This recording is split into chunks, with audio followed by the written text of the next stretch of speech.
Abre a sua Bíblia comigo lá em Êxodo, capítulo 12, verso 25. Aqui Moisés está orientando o povo. Deus tinha dado a orientação para ele e ele está orientando o povo, ainda no Egito, antes da 10ª praga. Verso 25. Quando tiverdes entrado na terra que o Senhor vos dará, como Ele prometeu, celebrareis este rito. Quando os vossos filhos vos indagarem, que rito é este? Ensinareis, é o sacrifício da Páscoa. Daqui no meu, tá Pessah, né, que é em hebraico, Páscoa ao Senhor, que passou sobre as casas dos filhos de Israel no Egito e poupou nossas famílias, quando matou todos os primogênitos dos egípcios. Então o povo prostrou-se em adoração a Deus, o Senhor. Foram os filhos de Israel e agiram conforme toda a instrução recebida, como o Senhor ordenara a Moisés e a Arão, assim o fizeram. Aqui, duas coisas importantes para a gente pontuar. A primeira foi que Deus orientou, alguns versículos antes, Deus orienta a pegar um cordeiro. Se a família fosse pequena, dividir com uma outra família pequena, não podia sobrar nada. Era um cordeiro por casa, por família. A gente vê a importância que Deus dá para a família. Família é um projeto de Deus.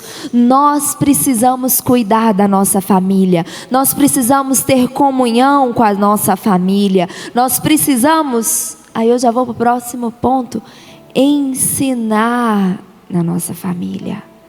Aqui Moisés orienta para eles: olha, nós vamos celebrar aqui, vamos fazer esse ritual de sacrificar o cordeiro aqui, mas quando vocês entrarem na terra que o Senhor prometeu te dar, vocês vão fazer esse rito novamente. E quando seus filhos te perguntarem: papai, mamãe, por que a gente está fazendo isso? Vocês vão ensinar para eles. É a Páscoa do Senhor. E ensinar o que a Páscoa significa. Você que é pai e mãe, é você quem ensina o seu filho nos caminhos do Senhor. A igreja é importante demais da conta. Os discipuladores, os pastores, sim. Mas quem ensina, a responsabilidade de ensinar aos filhos sobre os princípios de Deus, sobre apresentar quem é Deus, sobre a palavra de Deus, são dos pais. Deus vocacionou o pai e a mãe para que ensine os seus filhos. E lá em Deuteronômio a Bíblia ainda coloca, eu sou apaixonada em Deus, porque Deus entende. Vira para a pessoa que está do seu lado e fala: Deus entende que você é super ocupado. Acredita nisso?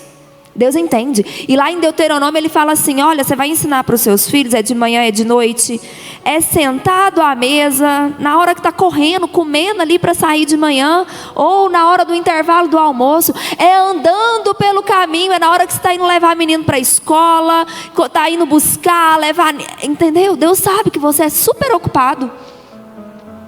Você não precisa ter um momento assim, chega até aquela, todo mundo para, faz aqueles exercícios de meditação para estudar a palavra. Não, Deus falou, é andando pelo caminho, é sentado à mesa, é na hora que vai dormir, é na hora que acorda. Eu sei que você tem muita coisa para fazer, mas aproveita todo momento que você tem e ensina. Aqui Moisés não puxou para si a responsabilidade de ensinar os filhos dos povos ali de Israel, dos hebreus que estavam sendo libertados do Egito. Moisés orienta: vocês vão explicar para os filhos de vocês quando eles perguntarem. Quantos pais e mães nós temos aqui? Levanta a sua mão. Assuma a sua responsabilidade, amém? E outra coisa que eu quero que a gente precisa considerar: Deus orienta o povo a pegar o sangue do cordeiro e passar no umbral da porta. Onde tivesse a marca daquele sangue, não haveria morte de nenhum primogênito. Aonde não tivesse a marca daquele sangue, a morte ia chegar ali. Todo mundo já leu essa história? O povo de Israel merecia a morte?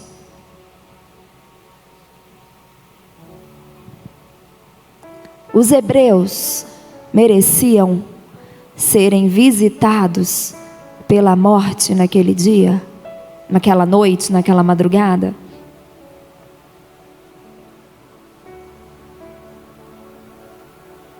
Eles pecavam.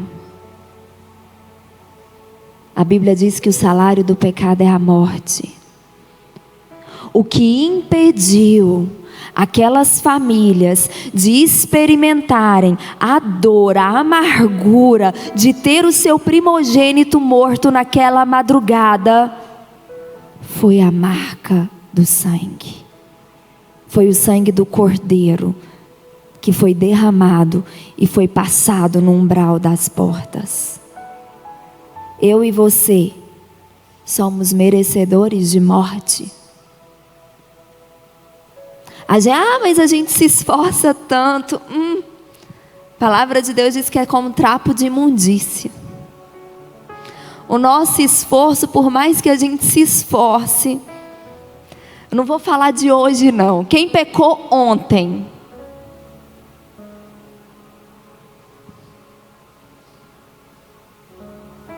Mas existe alguém que derramou o sangue por nós, alguém que assumiu a nossa culpa, alguém que falou, não, ele realmente merece a morte, mas eu estou aqui para morrer por ele. E aqui essa primeira Páscoa, aqui em Êxodo, ela apontava para o futuro, ela apontava para Jesus Cristo, o Cordeiro de Deus que tira o pecado do mundo.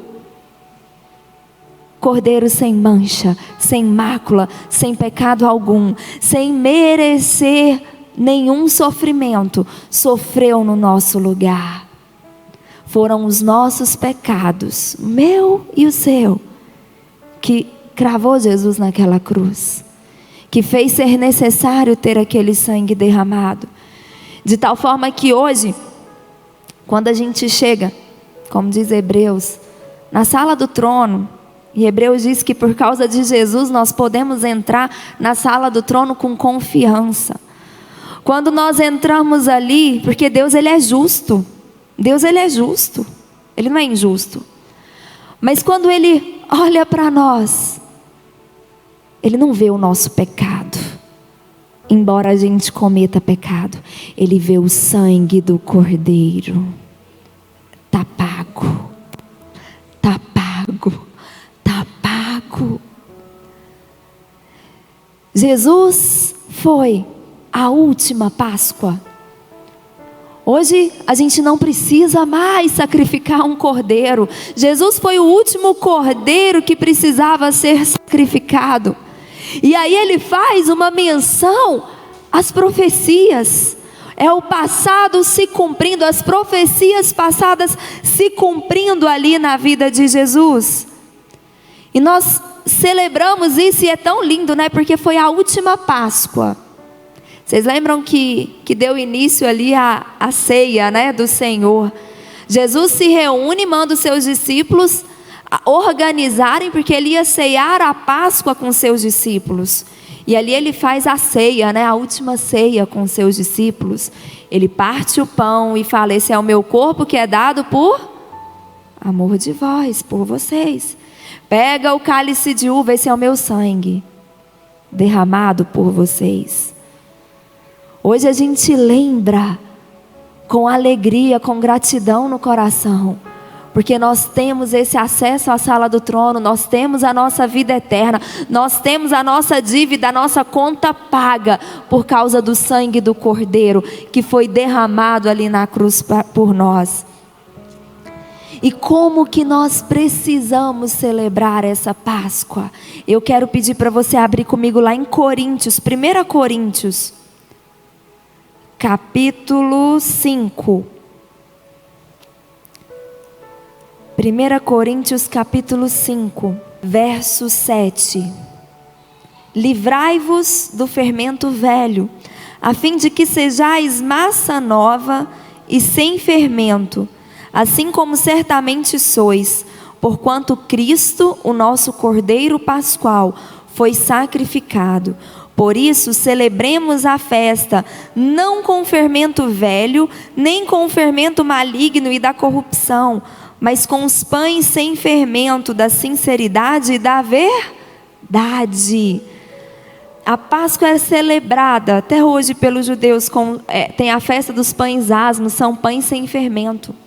A gente vê em Marcos o Senhor Jesus fazendo uma alusão ao fermento dos fariseus, né? O fermento simboliza a maldade, o pecado. E o Senhor nos ensina que um pouquinho de fermento leveda toda a massa, né? O pecado ele entra, pode ser bem pouquinho, bem pequenininho. Não precisa ser um pecado grandão, não. É um pecado que a gente considera pequeno. Ele impregna dentro de nós, na nossa alma, e ele se desenvolve, e ele cresce. O cuidado que nós temos que ter e observar é nos livrar desse fermento. Eu preciso me livrar desse fermento. Eu preciso todos os dias fazer uma vistoria aqui dentro. É falar: Espírito Santo, tem algum caminho mau? Eu pequei no dia de hoje, eu agi de forma errada. Eu preciso me livrar do fermento, porque se eu não identifico esse fermento, mesmo que ele seja pouco, ele vai crescer, ele vai se desenvolver, ele vai ficar impregnado dentro de mim. E Cristo já morreu pelos meus pecados. Pela graça de Deus nós fomos salvos, mas a graça de Deus nos leva a fazer essa vistoria. Eu não quero ter fermento velho dentro de mim. Eu não quero ter maldade dentro de mim. Eu não quero andar tendo uma prática pecaminosa. Então eu preciso me livrar desse fermento. O jeito que o mundo vive não serve para mim. Os ideais que o mundo tem, a forma de pensar e de resolver as coisas no mundo não serve para mim. Então eu preciso passar em vistoria. Eu preciso olhar para aqui dentro e falar: tem algum caminho mau? Tem algo que eu preciso mudar? Tem algum fermento que eu preciso arrancar? Porque Cristo, o Cordeiro, foi sacrificado por mim. Eu não posso permitir que fermento nenhum contamine a minha massa, que fermento nenhum se desenvolva e fique impregnado dentro da minha vida. Amém? Essa é a nossa Páscoa. 2 Coríntios, vai aí um pouquinho para frente, 2 Coríntios capítulo 5 também. Se você tiver uma caneta, grifa esse versículo, 2 Coríntios capítulo 5. Verso 15. E ele morreu por todos, para que aqueles que vivem já não vivam mais para si mesmos, mas para aquele que por eles morreu e ressuscitou. Vamos ler de novo? Ele morreu, ele quem? Jesus Cristo, o nosso Cordeiro, o Cordeiro de Deus, morreu por todos, para que aqueles que vivem, fala eu e você, já não vivam mais para si mesmos, mas para aquele que por eles morreu e ressuscitou. Nós precisamos viver não para nós mesmos, nós precisamos viver para Cristo. Eu não posso falar, né? Vou falar que essa geração, mas eu sou dessa geração, né? Mas Eu nunca vi tanta preocupação, tanta necessidade, tanta obsessão que as pessoas hoje têm em serem realizadas, em serem felizes, em buscar felicidade. Passa por cima de tudo e de todos, porque o que importa sou eu. O que importa é a minha felicidade, o que importa sou eu realizar meus sonhos. O que importa sou eu. Sendo que Cristo Jesus virou e falou: você quer me seguir? Todos os dias, negue-se a si mesmo, tome a sua cruz e me siga. Eu não posso permitir que a forma de pensar deste mundo carnal, deste mundo que jaz no maligno, me contamine. O desejo maior do meu coração não tem que ser buscar a minha felicidade, buscar a realização dos meus sonhos, ter ambição por concretizar grandes coisas, alcançar grandes coisas. A minha obsessão, a nossa obsessão tem que ser viver para aquele que morreu por mim, viver para aquele que um dia me salvou e me garantiu a vida eterna. A minha obsessão, nosso objetivo de vida tem que ser todos os dias pegar a nossa cruz e seguir Jesus. Nós não podemos inverter. A alegria que Deus nos dá, coisa nenhuma nessa terra pode nos dar. Aquilo que Jesus vem e preenche dentro de nós, coisa nenhuma nesse mundo consegue preencher. Dinheiro, fama, posição social, relacionamentos, nada. Aquilo que Jesus preenche. Ó, gente, vou falar uma coisa para vocês. Eu sou casada com o melhor homem que tem nesse mundo. Sou feliz demais do lado dele. Mas ele não dá conta de preencher e de realizar aquilo que o Senhor dá. Não é Ele que me faz feliz, não é estar ao lado dEle, não é ter um bom casamento, não é ter excelentes filhos maravilhosos que faz de mim uma mulher feliz e realizada, não. Quem faz isso é o Cordeiro de Deus, quem faz isso é Jesus Cristo Senhor. A nossa ambição, o nosso propósito de vida, aquilo que nos faz levantar todos os dias da cama tem que ser isso aqui, ó: viver para aquele que por mim morreu e ressuscitou. Esse tem que ser o nosso objetivo, esse tem que ser o nosso foco. Eu vou viver para aquele que por mim morreu e ressuscitou. Ele é a minha Páscoa. Ele é o motivo da minha existência, amém?